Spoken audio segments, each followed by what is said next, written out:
Bem, superada essa parte introdutória, em que analisamos o movimento de consolidação da sociologia enquanto uma espécie de terceira via na disputa entre a medicina e o direito, no que diz respeito à análise da questão criminal, e, posteriormente, aquela parte relativa ao entendimento de o porquê de a sociologia ter se desenvolvido tanto nos Estados Unidos, no primeiro momento, e posteriormente em Chicago. Agora, a ideia é a gente adentrar mais profundamente no pensamento propriamente dito da Escola de Chicago. Trabalhamos que uma das principais diferenças do pensamento positivista sociológico em relação ao seu, entre aspas, predecessor, positivismo criminológico, foi a mudança do paradigma etiológico que, outrora, tinha um viés individual e agora a gente já fala numa etiologia estrutural ou também etiologia social. Assim, o foco da explicação da questão criminal deixa de ser pessoal e passa a ser social. A análise ela se concentra agora nas relações sociais que os homens estabelecem uns com os outros, tá bom? O homem, ele comete crimes porque ele é produto do meio no qual ele está inserido. Isso é reflexo muito do que a gente vai ver na próxima aula do pensamento do Durkheim. E quais são as principais características da Escola de Chicago? Em primeiro lugar, uma heterogeneidade cultural muito forte, tá bom? A gente não pode falar que existe só um pensamento na Escola de Chicago. Trabalharemos mais à frente quais foram esses principais pensamentos, embora o nosso foco seja especificamente em um só. O homem, como a gente já falou, ele passa a ser trabalhado como um ser social, tá? Então as análises serão sempre em cima das relações que os homens estabelecem uns com os outros e a partir da premissa de que o homem ele é um integrante da sociedade, assim como as demais instituições também. E também, conforme já foi ventilado antes, a busca incessante por soluções. A observação dos problemas reais, dos problemas concretos, levou os pensadores da Escola de Chicago a buscarem sempre o quê? Soluções concretas para aqueles problemas. Essa é uma diferença muito grande em relação ao pensamento positivista criminológico anterior, cujo principal escopo era neutralizar o criminoso. Quais são os principais momentos da Escola de Chicago? Quais são as principais vertentes da Escola de Chicago? Num primeiro momento, o principal pensamento é a ecologia social, que também vai ter algumas outras designações, como a gente vai trabalhar mais à frente. Também podemos destacar diversas teorias da anomia dentro do bojo da Escola de Chicago. E, por fim, o interacionismo simbólico, como também uma das vertentes de pensamento acadêmico no seio da Escola de Chicago.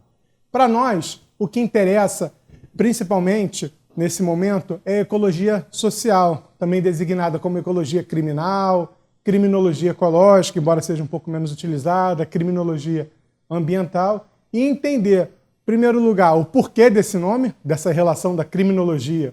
Como fruto dessa heterogeneidade cultural, a gente pode destacar pelo menos 3 grandes vertentes de pensamento dentro da Escola de Chicago.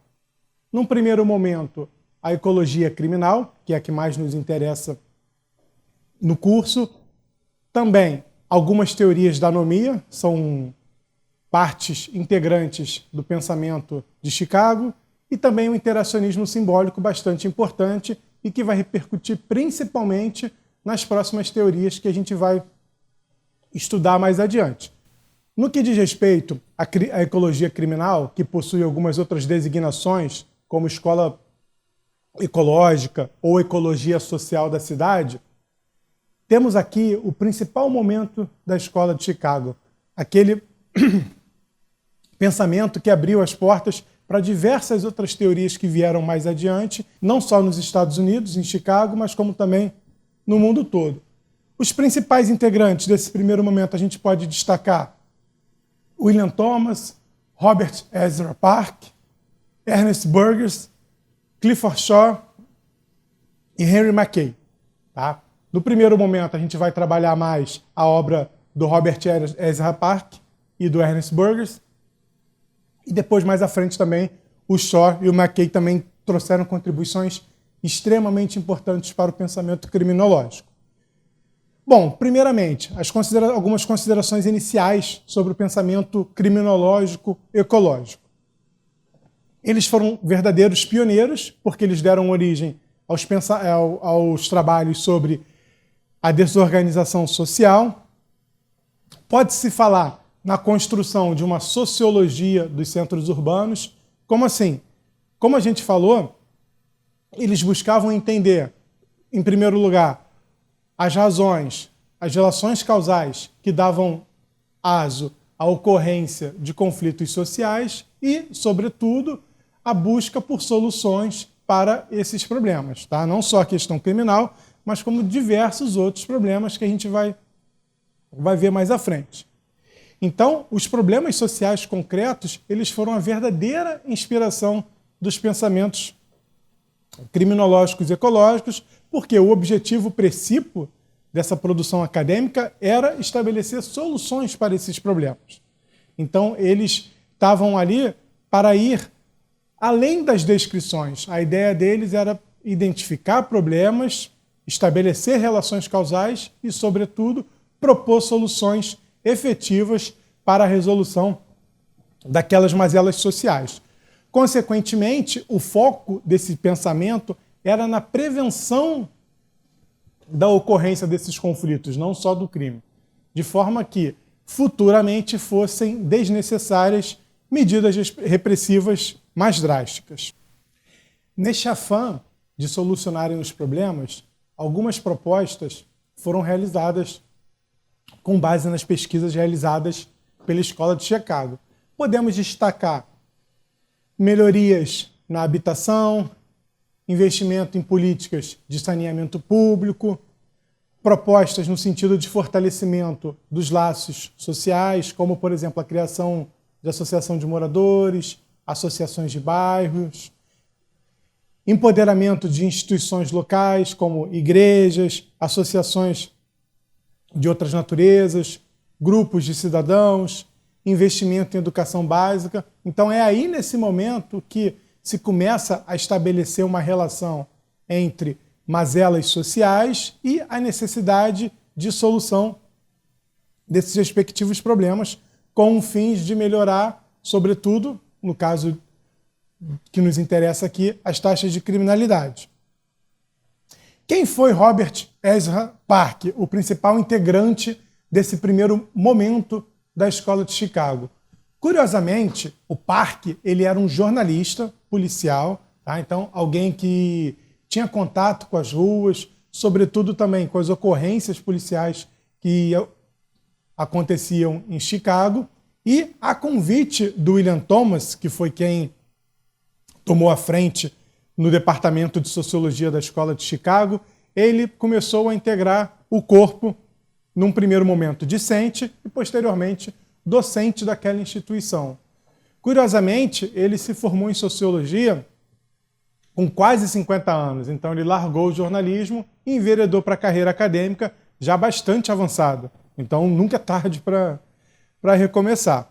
Então, o que a gente pode destacar no pensamento do Park? Em primeiro lugar, ele percebeu que as pessoas não fincavam raízes.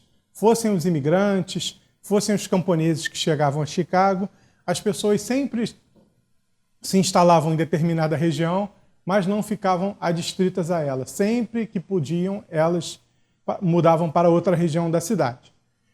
Em segundo lugar, também extremamente curiosa essa informação, a inspiração do pensamento do Park foi uma série de estudos de um biólogo dinamarquês chamado Eugenius Warming, que fez umas pesquisas interessantíssimas sobre a organização ecológica. E também interessante que os estudos desse dinamarquês foram realizados aqui no Brasil, as pesquisas dele sobre ecologia. O Park ele fez uma correlação dessa organização ecológica com o que ele imaginava no tocante à organização social. E a gente vai ver que esse paralelo ele foi extremamente importante para o desenvolvimento da Escola de Chicago. Esse paralelo entre o dinamismo social e o dinamismo ecológico foi o que sustentou o pensamento desse primeiro momento da teoria produzida na Escola de Chicago. O Park observou que as sociedades, que os centros urbanos eram verdadeiros organismos, tais quais aqueles biológicos, dos quais as pessoas e as instituições eram... Interessante que o Park observou que as sociedades, que os centros urbanos funcionariam como verdadeiros organismos, tais quais os biológicos. E dele fariam parte quem? As instituições e as pessoas vivendo de forma harmônica. O que ele buscou fazer, então, inicialmente? Em primeiro lugar, um mapeamento urbano e entendeu que o comportamento das pessoas seria definido com base no espaço urbano. Então, pessoas de uma região da cidade agiriam de uma determinada forma, pessoas de outra região agiriam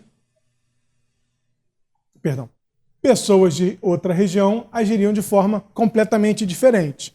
Eles puseram uma ênfase extremamente importante nas estatísticas criminais, então a gente já tinha visto isso no final do positivismo criminológico, os índices de estatística sendo bastante utilizados também no pensamento criminológico francês.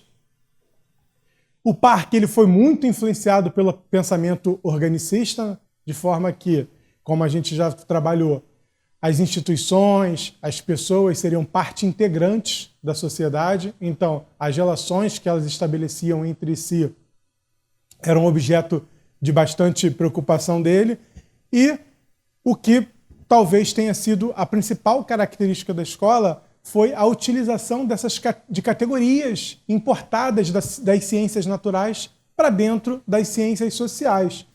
E aquela que talvez tenha sido a grande distinção desse primeiro momento do pensamento da Escola de Chicago é a utilização de categorias das ciências naturais dentro das ciências sociais. Essa importação de conceitos, esse traslado de categorias foi um ponto de distinção desse momento aqui bastante marcante. A principal categoria importada da biologia e do pensamento, da organização ecológica, do Ormin, por parte do Robert Park, foi o da simbiose. Tá? Então, o que significa a simbiose? A gente pode conceituá-la como a relação estabelecida entre organismos de espécies diferentes que vivem de forma harmônica em um mesmo habitat. Então, essa relação harmônica de convivência dos indivíduos de espécies diferentes num mesmo local, como sustentáculo da teoria da organização ecológica do Eugenius Ormin, foi importada para dentro das ciências sociais pelo Robert Park. Para ele, as relações estabelecidas entre os grupos sociais seriam as mesmas que aquelas estabelecidas entre as espécies diferentes na biologia, na natureza. Tá? Então, o mesmo equilíbrio biológico que o Ormin destacou na natureza poderia ser observado na sociedade. E era atrás desse equilíbrio que as propostas do pensamento do Robert Park tinham como objetivo sempre solucionar os problemas para que se estabelecesse ou se reestabelecesse o equilíbrio social. Então, como é que era o pensamento da escola ecológica? Num primeiro momento, entender quais fatores possibilitavam a convivência harmônica entre as pessoas e as instituições. Para onde eles direcionaram o foco deles? Para a estrutura ecológica ou para a estrutura ambiental da sociedade. Como assim? A distribuição das regiões da cidade, onde as pessoas moravam, quem morava ali, o que acontecia ali, as relações que elas estabeleciam entre elas, porque o objetivo era promover o reequilíbrio das relações sociais. E eles logo perceberam que as regiões da cidade de Chicago, né, no caso que eles estavam estudando, não viviam em simbiose, tal qual acontecia na natureza com os organismos vivos. E, principalmente, eles perceberam o quê? Que as taxas de criminalidade elas estavam concentradas de uma forma muito mais intensa em determinadas regiões de Chicago em comparação a outras. Então, a ideia qual era? Tentar entender o porquê dessa concentração exacerbada dos índices de criminalidade em determinada localidade da cidade dos Estados Unidos. Outro conceito importado da biologia pelo Robert Park e bastante utilizado no seu pensamento foi a dinâmica da repetição. Ele entendeu que, assim como na biologia, aqui esse processo se manifestava da mesma forma dentro da organização social e do desenvolvimento urbano. O que significa essa dinâmica de repetição? Basicamente que, através desse processo, uma comunidade urbana virava uma outra e assim por diante. Não só comunidades, como regiões da cidade de Chicago. E como que funciona esse processo? Num primeiro momento, uma comunidade invade determinada região que um outro grupo ocupava anteriormente. Num segundo momento, a posteriori, ela domina aquela região, ou seja, ela toma conta daquele lugar e, por fim, ela sucede aquele grupo anterior, ou seja, expulsa-o daquela região. Tá? Ela seria uma forma, então, assim, de extirpação de uma comunidade de uma determinada região por parte de outra. Na verdade, aqui a gente tem que pensar que havia algo muito maior por trás disso. Ao invés de só falar num fluxo de pessoas, a gente está trabalhando aqui com a ideia de um fluxo de comunidades dentro da região urbana da cidade de Chicago. E um exemplo que a gente pode ter assim na prática desse processo de repetição foi a colonização do continente americano pelos europeus. Num primeiro momento, eles invadiram a região aqui que já era ocupada pelos povos originários, dominaram a localidade e, por fim, sucederam aquele grupo anterior. Acho que esse é um exemplo bem elucidativo de como isso pode ser transportado das ciências naturais para dentro do bojo das ciências sociais. E qual é a principal consequência, na ótica do Park, desse processo de repetição dentro da dinâmica social? O surgimento de áreas de transição, que seriam aquelas em que as pessoas ocupariam de forma transitória, principalmente quando se instalavam na cidade de Chicago. E a gente vai ver que essas zonas de transição, mais à frente, são exatamente aquelas em que os índices de criminalidade eram maiores em comparação aos demais daquela região. Eles também observaram que o crescimento na cidade de Chicago ele era marcado basicamente pela desorganização, ou seja, era um crescimento desenfreado, e também era caracterizado, por conflitos e pelo processo de repetição. Regiões invadiam, dominavam e sucediam aquelas que vinham na sua proximidade. Outra consequência extremamente importante desse processo de repetição é justamente o quê?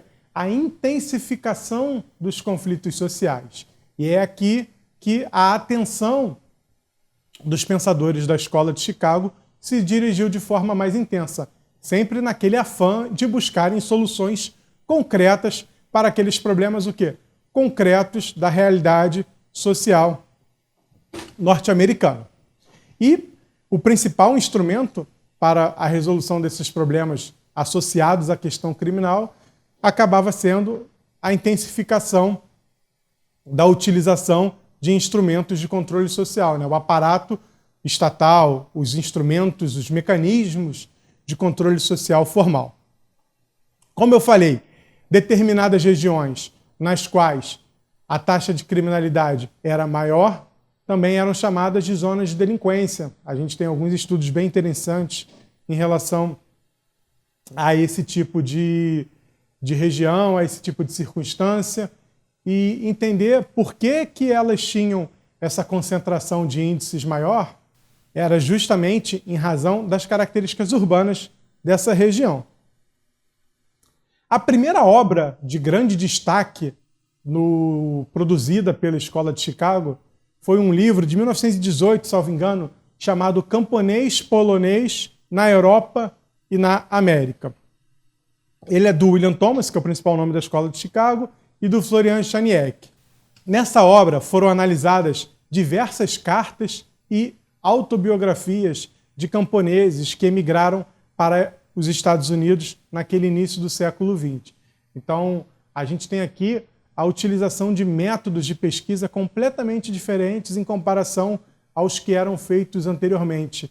E isso foi extremamente importante porque, através da análise daquelas cartas, as cartas que eles escreviam para as pessoas que tinham ficado na Europa ou que eles recebiam desses parentes, foi que se descobriram, na realidade, quais seriam os principais valores sociais, as atitudes, as ações, as aspirações às quais aqueles camponeses que tinham chegado aos Estados Unidos estavam passando naquele momento inicial de intensa movimentação migratória e de exacerbados conflitos sociais nos Estados Unidos. E a principal contribuição dessa obra foi trazer para dentro da discussão acadêmica a ideia de desorganização social.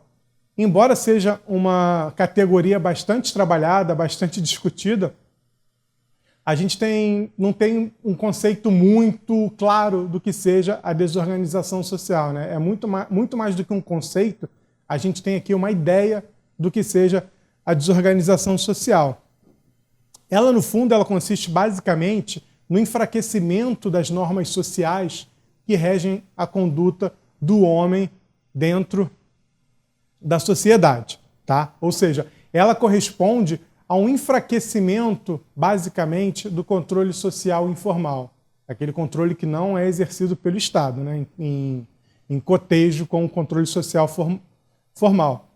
Ela reflete, na prática, a diminuição da influência das regras de conduta responsáveis pelo controle do indivíduo. Então, é um conceito bastante importante que, a partir daqui, vai estar presente em basicamente todos os pensamentos criminológicos.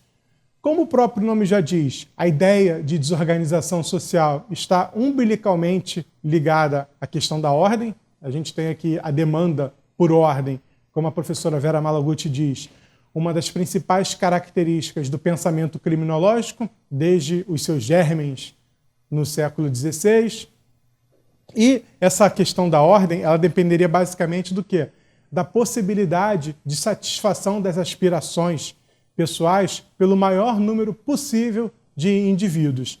Isso vai voltar com bastante força no pensamento do Robert Merton, que a gente vai ver um pouco mais à frente, o pensamento da teoria, entre aspas, da anomia do Robert Merton, e ver que essa relação entre desorganização social e ordem é bastante forte. E como essas normas de conduta atuam? Basicamente como mecanismos inibidores dos freios do controle de ação individual. Tá? E como consequência do enfraquecimento desses freios, a gente tem que a desorganização social ela acaba implicando a desorganização individual. E a desorganização individual, segundo eles, seria também uma das responsáveis pela prática de ações desviantes ou, mais a fundo, das ações delituosas. E como é que eles poderiam resolver a questão criminal? Como que eles poderiam resolver esse problema dos altos índices de criminalidade, principalmente em determinadas regiões da cidade ali de Chicago? Se o problema era a desorganização social, o certo seria o quê? Promover, restabelecer a organização social.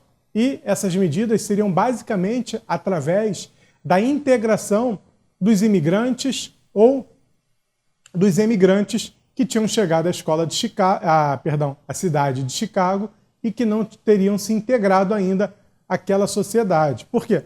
São pessoas que chegaram em um lugar diferente, com costumes diferentes, com idiomas diferentes, com valores diferentes e que ainda não teriam se adaptado.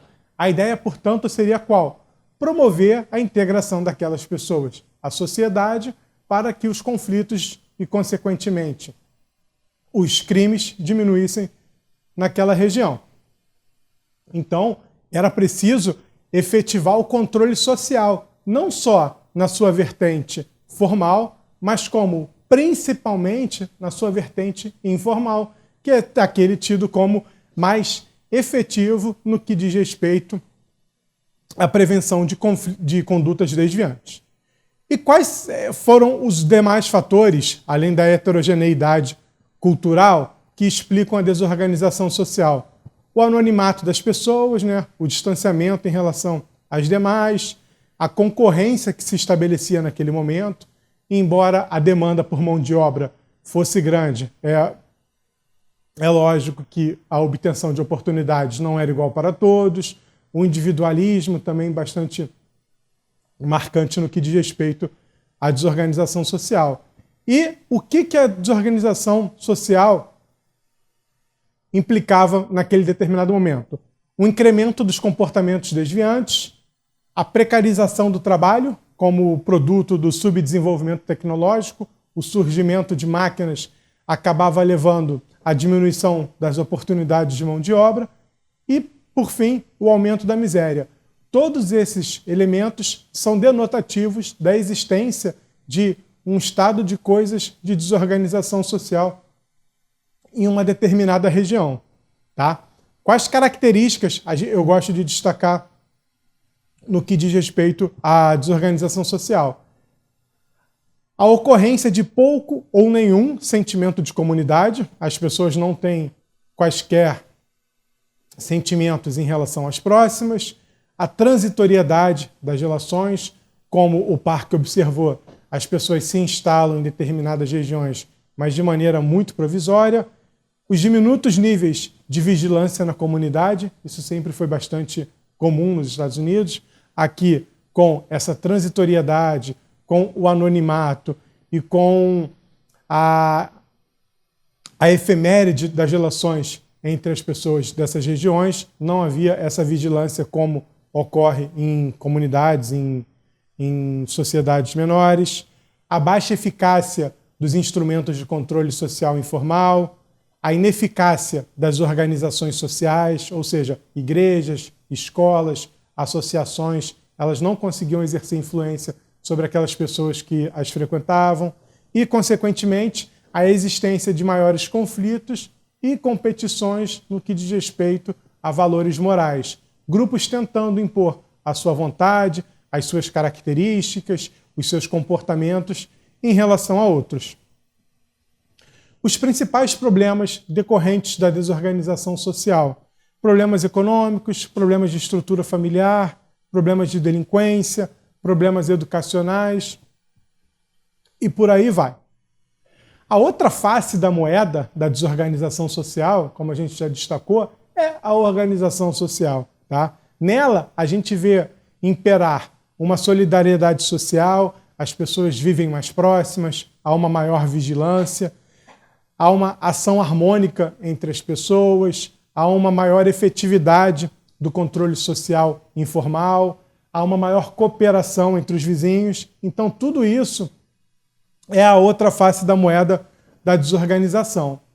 Outra característica bastante importante da Escola de Chicago foi o destaque que elas deram às pesquisas de campo.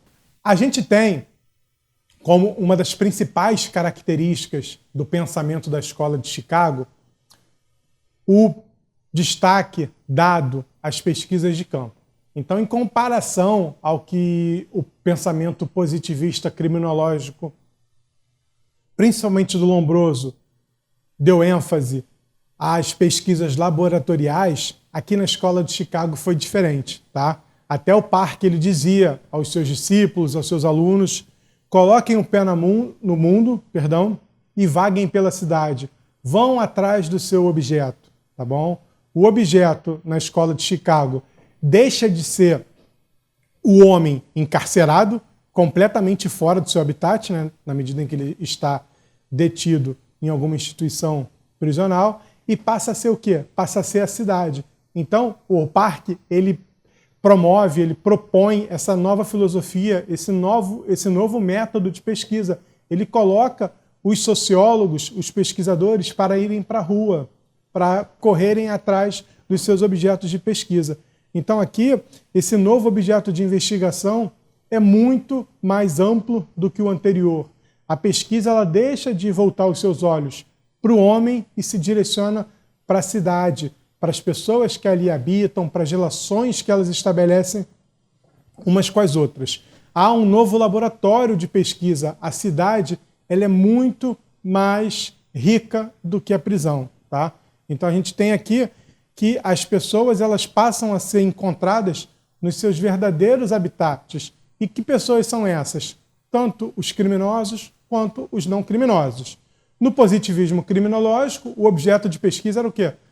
Só o homem criminoso. Aqui não, aqui a gente tem análise de todos os homens, de todos os indivíduos e principalmente das relações que eles estabelecem com os seus pares. E com esse destaque dado à pesquisa de campo, surgiram diversos métodos de pesquisa que a gente pode destacar. As entrevistas, as observações, as descrições, as elaborações de mapas, análises de biografias, como a gente falou naquela obra do Thomas e do Choniek, toda uma riqueza metodológica e de produção acadêmica muito mais ampla do que até então se observava no positivismo criminológico. E o que eles estudaram ali principalmente? A falta de moradia, a desorganização familiar, o suicídio, os guetos, né, que eram as concentrações de populações de uma mesma origem étnica, zonas residenciais rurais, localidades mais pobres da cidade, a prostituição, a distribuição geográfica dos índices de criminalidade, os bandos de jovens delinquentes, que mais à frente vão ser extremamente estudados por outros pensamentos, como a gente vai trabalhar, e por aí vai, né? Você sair só da cadeia e passar para o estudo da cidade, observa-se, consequentemente, a possibilidade de um estudo muito mais amplo, tá bom?